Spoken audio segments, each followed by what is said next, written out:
La rencontre a lieu donc avec nos partenaires donc du ministère de la Culture et de l'Agence sénégalaise de promotion touristique et de tous nos autres partenaires associatifs.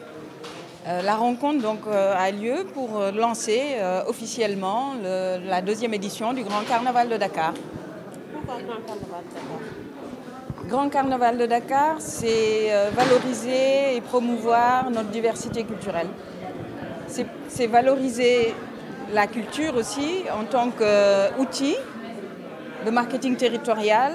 C'est structurer une industrie culturelle qui sera bénéfique donc, à l'ensemble du Sénégal. Donc c'est la raison pour laquelle donc, nous avons tout à l'heure lancé l'appel aussi, parce que c'est un événement au secteur privé et à tous les potentiels partenaires donc, de venir soutenir cet événement-là, parce que tout le monde en tirera bénéfice. Vous êtes avec la deuxième édition, et quelle est la particularité de cette année? Comment? Quelle est la particularité de l'édition de cette année 2022? D'accord, donc cette deuxième édition, on a tenu à apporter plusieurs innovations. Donc c'est vraiment renforcer la démarche inclusive que nous avions amorcée sur la première édition. Donc en allant faire le tour des régions. Donc 14 régions, nous sommes allés à l'intérieur du pays pour aller rencontrer, écouter les acteurs culturels et touristiques pour qu'ils s'approprient encore plus l'événement. Donc comme on l'a dit tout à l'heure en conférence de presse, cet événement c'est une plateforme. Donc c'est pas, nous l'avons peut-être posée, mais elle est ouverte pour tous les acteurs. Vous avez certainement des attentes. Que seront les plaidoyers que vous ferez par rapport aux autorités présentes aujourd'hui?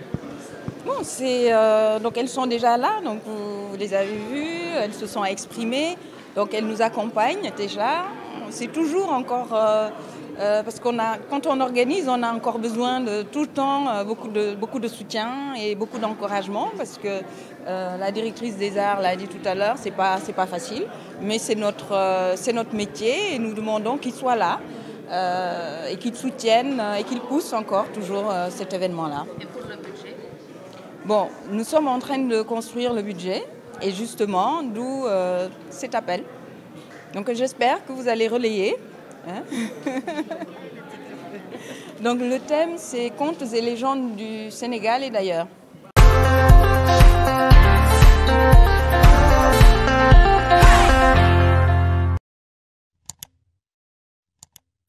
En partenariat donc, avec Cœur Leyti sur cette partie Contes et légendes. Alors, donc imaginez, vous prenez l'exemple des grands festivals où là, en l'occurrence, c'est un carnaval de ce qui se passe ailleurs.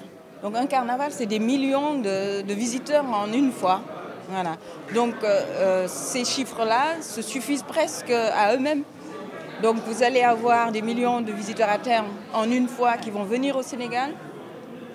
Vous allez avoir les régions parce que on amorce cette présence régionale cette année, mais l'objectif c'est que tous les ans, chaque région puisse venir s'exprimer et se montrer sur le carnaval. Donc vous imaginez les touristes, qu'ils soient africains, sénégalais ou occidentaux, qui viennent sur le carnaval, qui découvrent ces régions et qui ensuite reviennent ou bien prolongent leur séjour, reviennent pour aller je sais pas, à Kédougou, à Tamba, etc.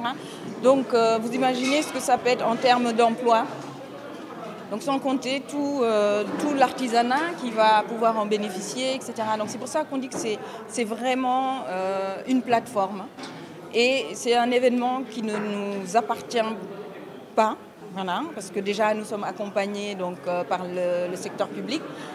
Donc il ne peut pas nous appartenir uniquement à nous, mais nous avons des partenariats aussi associatifs qui sont là. Et voilà, il y a tout ce tourisme culturel, tout cet écosystème qui gravite autour, qui peut en tirer bénéfice. La vente de la destination Sénégal, quel sera l'appel que vous lancerez aux artistes du pays? Les artistes, je suppose qu'ils sont concernés par le festival, par le carnaval. Ah oui, parce que les troupes qui participent ce sont des artistes. Voilà, donc c'est d'être ce qu'ils sont et puis de montrer toute la spécificité donc, des régions qu'ils vont représenter. Donc dans la joie toujours, parce que c'est une fête. Nous parlons beaucoup d'économie, c'est vrai, parce que c'est un événement utile. Nous tenons à vraiment insister sur ce point-là, parce que c'est une industrie culturelle que nous voulons poser.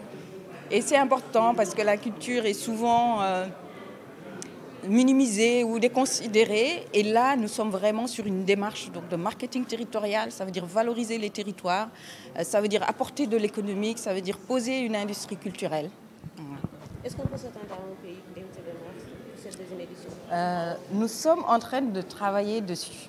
Voilà. Donc je ne voudrais pas le dévoiler maintenant, mais de toute façon, nous allons tenir d'autres points presse, etc. Mais nous sommes en train de travailler dessus parce que le principe, c'est ça aussi.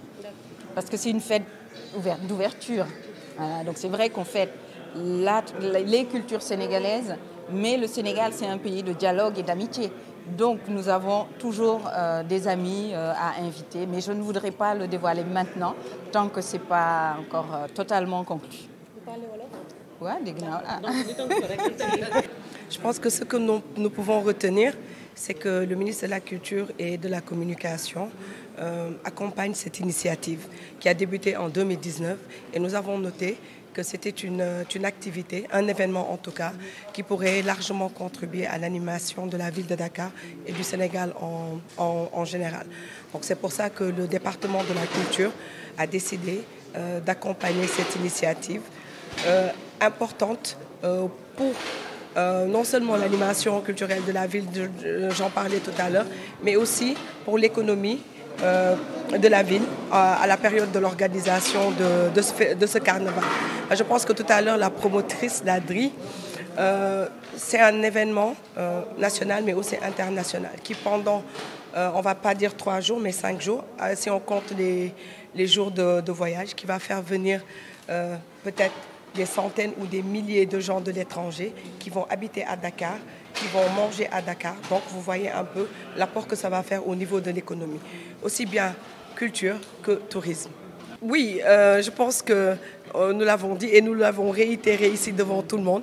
Cet événement-là, nous l'accompagnons et nous allons l'accompagner encore plus chaque année parce que nous avons pour ambition quand même de redémarrer les travaux sur l'agenda national culturel. Et je pense que ce type d'événement-là est vraiment un événement fédérateur, inclusif et qui mérite de figurer dans l'agenda culturel national.